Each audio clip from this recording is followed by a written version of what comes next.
And I'm back. Would you believe it?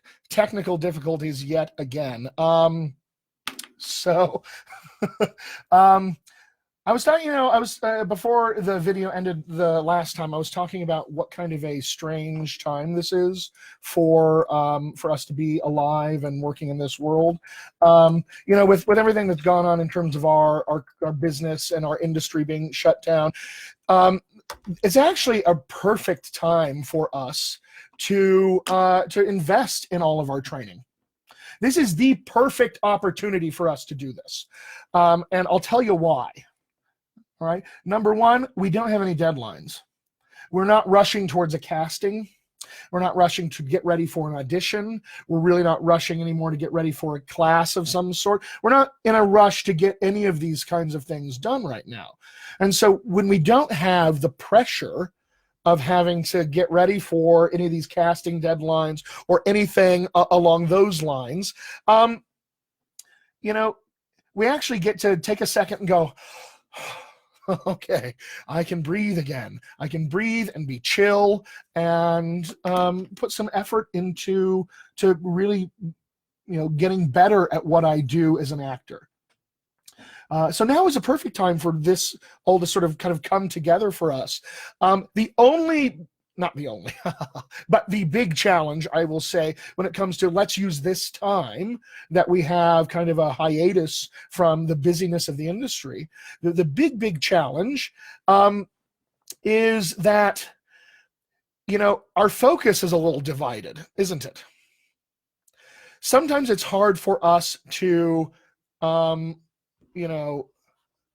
hard for us to put our attention on our training and our art and things of that nature, when in reality there's actually life and death stuff happening right outside our door. That's the big challenge for us.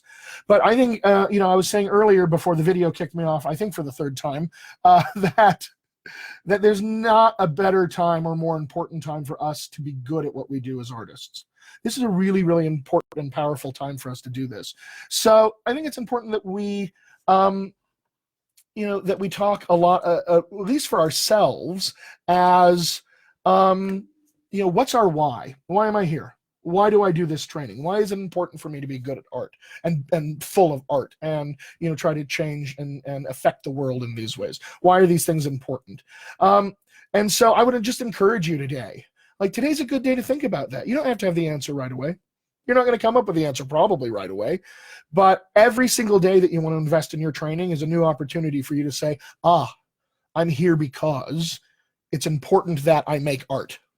And it's important that I make art in this current world we live in, because I have things to say. I have a unique, artistic human voice that is important to share.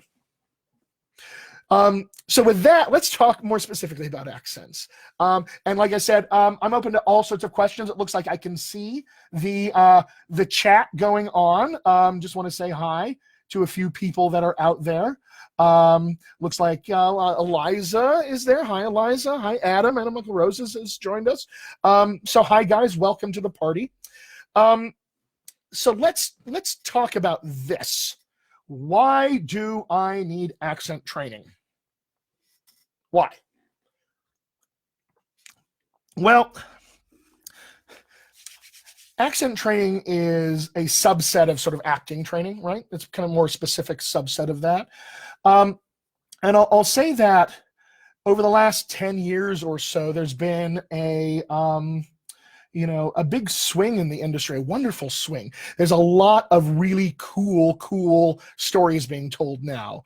We're seeing a lot more diversity in storytelling. We're seeing a lot more, underrepresented communities being represented now in stories. And because more of these stories are being told, now more kinds of stories can be told, and more people in more kinds of stories have an opportunity to have their stories told. And with each one of these new stories, there's a background of culture and language and identity that comes with it. And it's important in those instances for us to be able to accurately tell the stories of the people who are in these new kinds of stories that we see out there. And this comes with accents.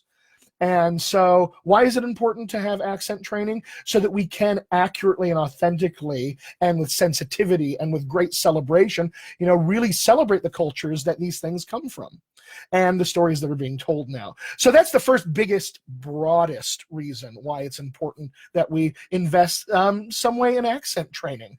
And, personally, for you as an actor, the biggest reason to invest in accent training is that, you want to broaden your entire scope of where you are castable. You want to broaden that as much as possible. You want to give your agents and managers a billion different ways they can submit you and submit you well. And you want to give casting a billion different ways for them to look at you and to think about casting you. And accent is a brilliant road in for that. Really is one of, in my opinion, no, I'm biased, I'm an accent coach, but I think it's one of the best ways to get into that and to be flexible and to grow your castability. Here's an important piece of information to think about as well. Go ahead and just take a second for yourself, sitting there watching this video, and ask yourself, do I talk out loud? I'm guessing the answer is yes. Even if, might be some people who don't, but for sure, do I talk? Do I speak with language? Yeah, I think I do. Okay. Congratulations, you win the prize. If you speak with any language of any sort, you speak with an accent. Victory is yours, okay? Congratulations. Welcome to the party. You absolutely get to speak with an accent then, if you speak out loud. Now, because you in real life speak with an accent, and because everyone else in real life also speaks with an accent, it's important to know that every single character you ever play speaks with an accent. Whether that accent is maybe like yours, it could be yours, or it could be something completely different than yours. You speak with an accent. And so your characters will also speak with accent. And so in terms of finding the character's identity, I think it's really, really important for us to dig down deep inside that character identity, which is where the root of accent comes from anyway, and start taking a look at it. It's a great way for you to get into character identity and, again, to broaden your castability. I would say that that it's also a good way to get to know yourself better as an artist, accent training. A big part of accent training, and what I'll talk about next, I'll dive deeper into this in terms of like what's it like to actually work with a professional accent coach if you've never done that before. But one of the big things your accent coach is going to teach you is about awareness of your voice and your body and your breath and your speech and your language and how it all connects and fits together and creates an identity for you as a person and for the characters that you play. And so accent training is actually a phenomenal way to sort of get to know yourself as an artist, to get to understand how and why your psychology and emotion and behavior work the way they do. Looks like Christopher Lyons has showed up. Hi, Chris. Nice to see you on the Facebook Live. I love seeing new people on these chats, but I really love also seeing people that I know and I've worked with in the past. So come one, come all. Join the party. Grab your favorite cocktail or glass of water and stay hydrated. Let's see, where was I? Talking about why it's important to study accents. Talking about awareness and things of that nature. This is kind of an overview. Obviously, it's going to lend itself to a ton of deeper, more subtle, intricate questions and things of that nature.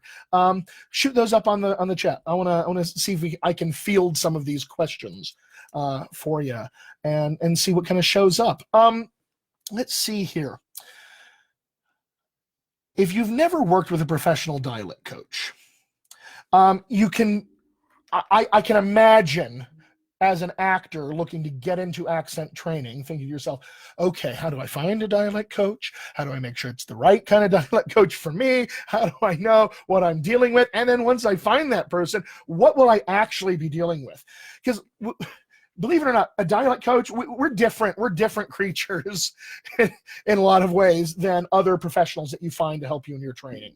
You know, if you find an acting teacher, it's a little more straightforward usually in terms of this is the technique we're focused on, this is a scene study, or it's a technique class, or those sorts of things. You know, if you were studying stunt work or combat, same kind of thing. But accent coaches, we kind of have to have a broad range of interesting things to do. We have to understand vocal anatomy and linguistics and acting technique and accent integration and cultural identity and sociolinguistics and economic linguistics and all these sorts of things that kind of fit together. So it's a little bit different when you as the actor are looking for one of us, and you have to kind of be on the lookout for what to know and find. There's one great resource I can point you to, dialectcoaches.com, run by the inimitable Pamela Vanderway. Definitely the place to go to find the right coach for you, certainly. But just some things to look at. You're going to Google a lot of stuff. You're going to find a lot of web pages and things of that nature. You know, you're going to have to do a ton of research to make sure that the coach you find isn't just good at making good websites and actually has professional linguistic experience to be able to coach accents. So I would say, you know, we can dive into that deeper if you have some additional questions about that. But I just want to encourage you that when you're looking for a coach, you got to do your due diligence, got to make sure that the person you have found is professional coach and has professional level skills at the highest level, and isn't one of the, you know, we sometimes refer to them as helpful hobbyists, you know, who definitely their heart's in the right place and things of that nature, but they don't have the level of skill that's required to help you be as successful as you're going to want to be. So let's look here. When you work with a coach, a professional coach, what are some of the things that you can think about, you know, running into in your work with that person? I just kind of have a list here. Like I said, you want to find this person who's going to be your key dialect coach. That's the person who gets to know you, your acting process, and how you work really, really well, so that when they coach you, they can help get you there in a more efficient manner. We don't have to start from ground zero every time. And I will say that that your key dialect coach can become a real asset to you in your career, especially if you work long-term. These are really valuable collaborative relationships that I think are super, super important for us to pay attention to. And if we have them in our career, we get lucky when we find that team. And we're really fortunate to have that team around us to help us achieve the kind of success we're after. So how will you work with your dialect coach when you find them? I can almost guarantee today, all right, and I could have guaranteed this even before this quarantine and self-isolation stuff happened, you're going to work with your accent coach online. You're going to probably use Zoom or Skype or GoToMeeting, one of these things. That's the likeliest way you're going to work with your accent coach. It's actually better, you guys, to do this online than it ever was in person. I poo-pooed the idea for a long time before I moved online. And once I moved online, I said to myself, why haven't I been doing this the whole time? This is so much better. Scheduling's easier. You get coached from your own home. It's wonderful. You know, there's things that I can demonstrate to you, because here I've got my webcam up here. You can see I'm poking you right now. It's easier for me to demo things on my webcam to you than it is in person, because I can get closer and you can see with more detail, as it turns out. I can record our sessions so that when we're done, you can take all the work we did, every exercise I gave you, and then you can review it with me again. And that's actually really, really important. The progress we make in accent training is really largely determined by your ability to continue the work in between our sessions.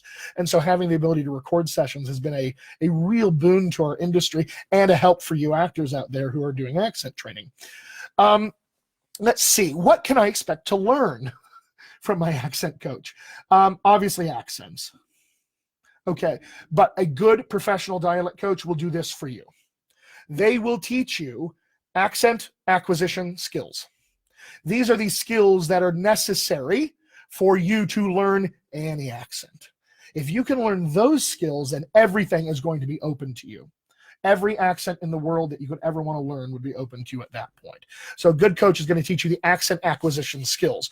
What is contained in that?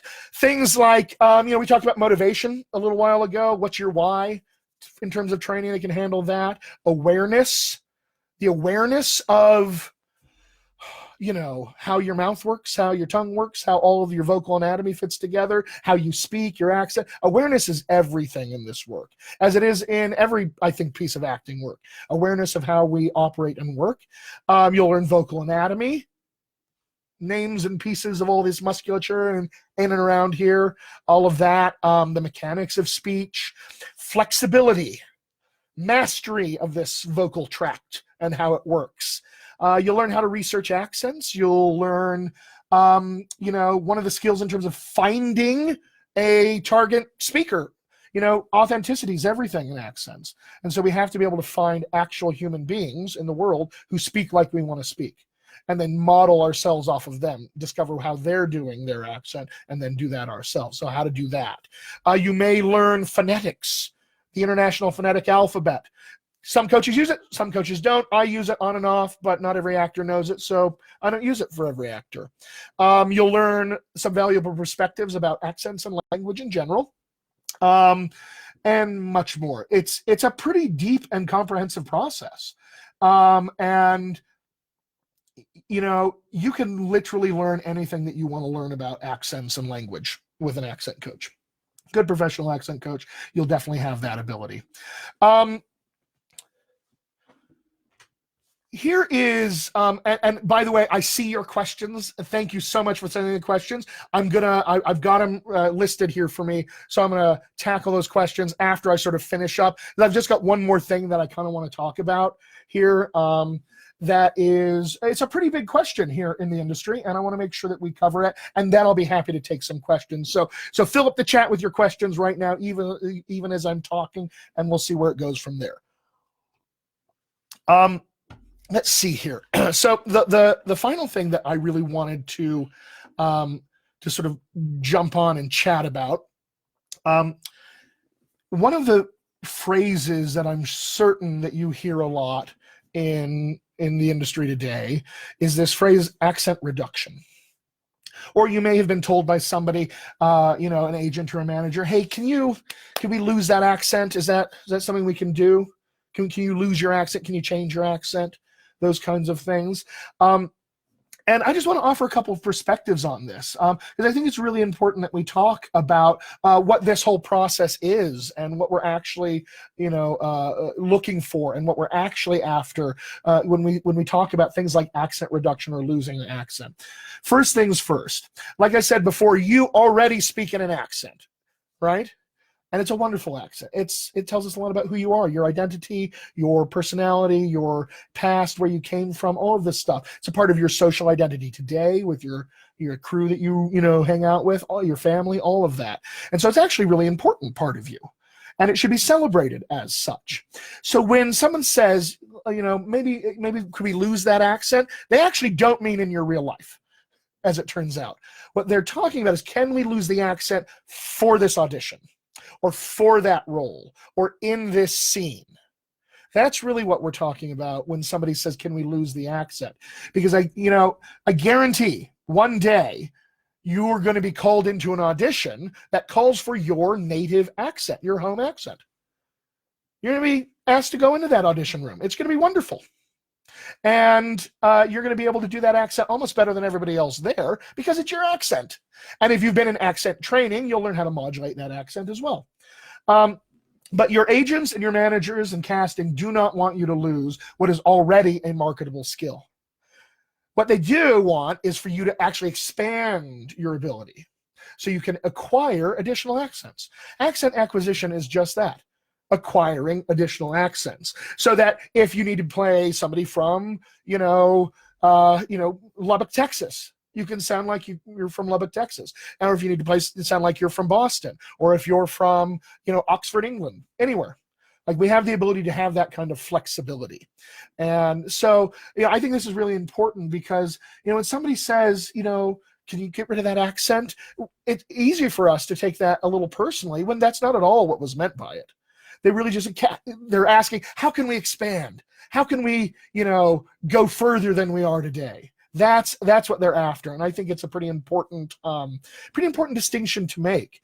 And again, it's a reason I think why accent training is super, super important for us, because it allows us to expand those boundaries for ourselves as artists and to grow.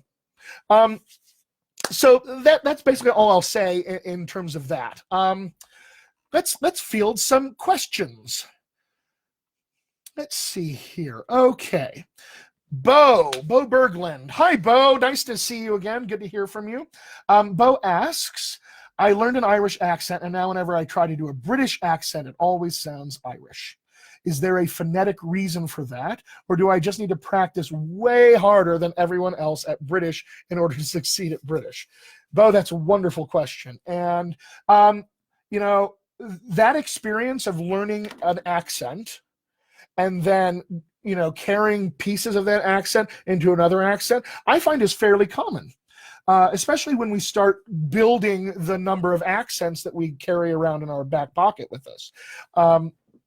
And the reason I find this is usually the case, obviously there's lots of complex things it could be, and without me actually working with you on it, it's hard for me to nail down exactly what it is, but I would say the likeliest culprits are going to be the fact that you built a muscle memory for what it felt like to speak in that Irish accent.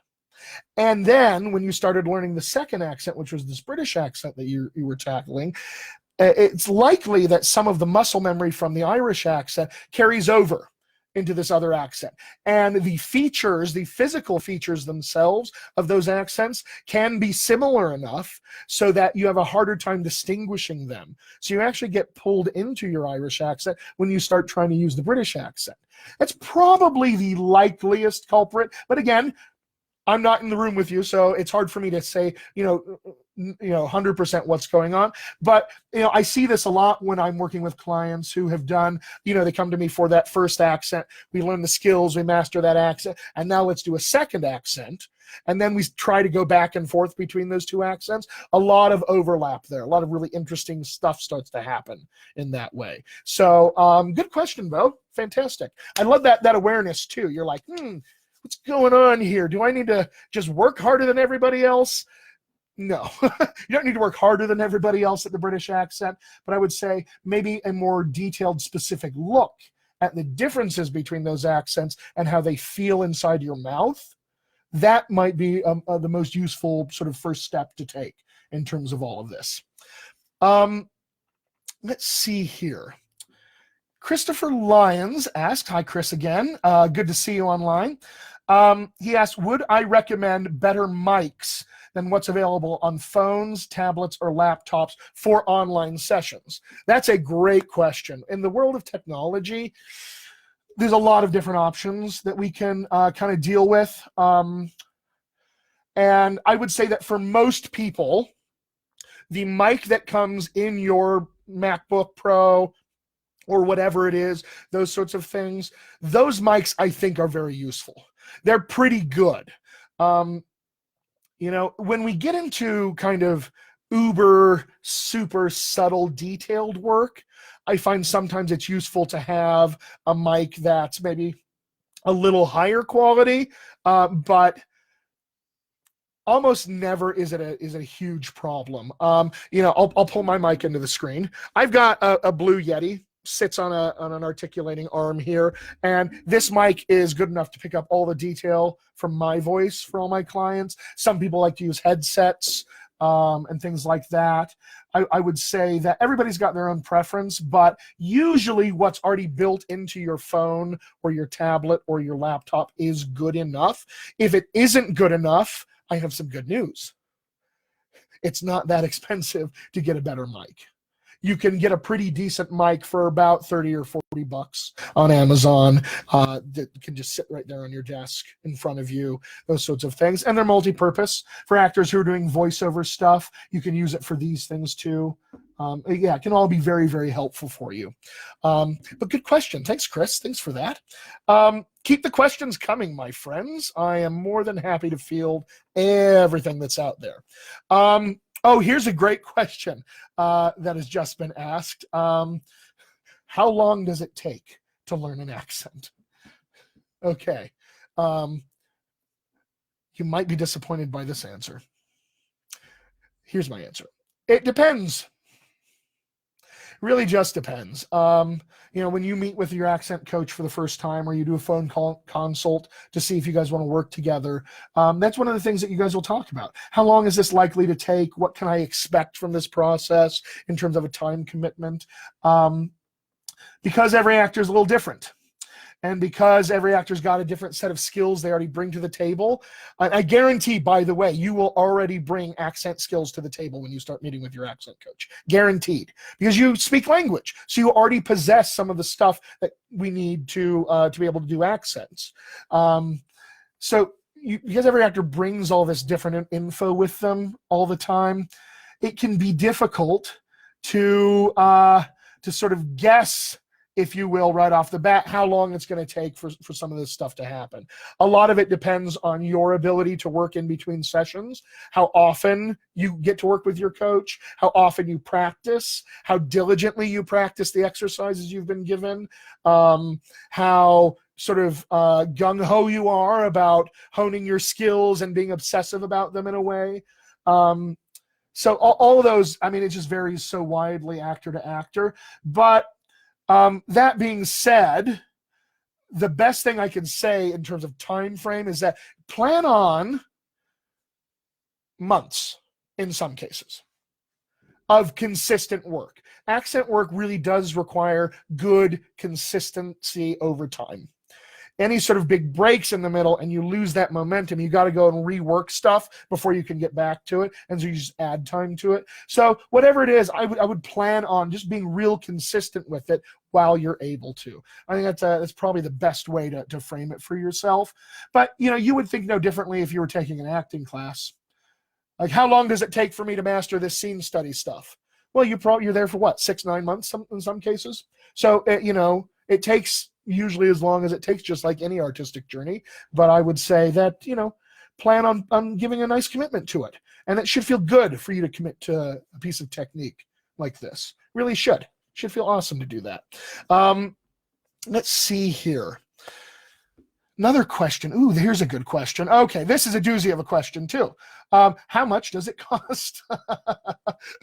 So I'll just say this. There are lots of there's a lot of variety in terms of this. Every single coach in this world has a different price point, typically. So I myself am among a group of coaches who has pledged to offer a sliding scale. Not every coach does this, but I'm among a group of coaches where we've pledged to offer a sliding scale. So this means for you, the private client, I have a regular hourly rate, and that hourly rate then can slide down and is based on the client's current financial situation, whatever that is. And of course, every coach will explain this to you when you talk to them. Just know that there's a lot of good flexibility now in the industry for a lot of good reasons why this happens. So don't let a fear of whatever it's going to cost stop you from checking it out and talking to one of the coaches out there. Again, like I said, you can contact me directly for sure. I'm on TMFA. You can tag me in that group. You can find my website. I'll give you all that information, all sorts of stuff like that. You can also, again, go to dialectcoaches.com, where Pamela Vanderway will be more than happy to talk to you about everything related to accents and help you find the perfect coach that will fit your style and your needs as well. Cannot recommend her highly enough. So great question, by the way. A couple of doozies there, just logistical. How long does it take? How much does this cost? Really, every actor who's running their own business as an actor, these are things you want to think about and to be able to plan for yourself. Let's see if I have any other questions coming through here. Where can I find accent resources, and how do I know if they're good or bad? Very good question. Very good question. I mentioned a little while ago authenticity, didn't I? Authenticity in accents is what we're striving for without question. And because authenticity is so needed in the stories we're telling and is needed by actors who are telling those stories, and it's also important that we use authentic accent samples as our guides. So, one of the things you'll work on with your accent coach is how to find these things. YouTube is an invaluable resource. Pinterest is an invaluable resource. I see a lot of people posting the International Dialects of English Archive, also a great resource, because those are real human beings that we've recorded. And so we have good samples and things like that. I would say that one sample, one resource is never enough. You want to find a bunch, because language is so varied, widely varied, speaker to speaker and person to person, in moment to moment, situation to situation, that you want to have lots of points to compare and contrast. So rather than thinking of accent samples or resources as good or bad, I think it's more useful to sort of look at them all together and say, what do we have here? What are we looking at in terms of, this one seems more like he's giving a speech, so maybe this is more formal, and this dude was just interviewed on the street, so there's no formality here at all, and this one, he seems like he's putting it on a little bit, but just so you can compare everything. I think it's really important to sort of have a holistic view. And again, your dialect coach can point you towards all of these things as well. Really good resources to look at. Every dialect coach I know has like a secret hidden stash, of like, these are my favorite accent resources for X, Y, and Z accents. And, I have a bunch of YouTube playlists and things like that I will use typically. But every accent I research is different for every purpose. So if I'm researching an accent for a specific role, I may have to completely retool how I'm thinking about where I'm looking at stuff, because I'm not finding a sample that's enough like what we're looking at for the role yet. So I may have to piece it together from other places too. Good question, guys. Good question. Okay. Let's see. Any other questions here? I'm not seeing any other questions in the chat right now. So if anybody has any other questions, now is the time. I'm just going to casually sip my water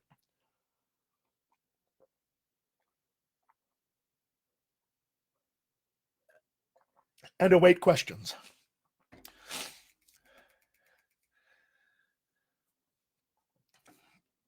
So the good news about this as well is that these question time doesn't end with this Facebook Live video. In fact, I just want to tell you guys out there, keep an eye out for additional Facebook Live videos. There's going to be more of these things coming your way. Now is the time for us to focus on training. So let's focus on some training. Let's joyfully, wonderfully focus on some training.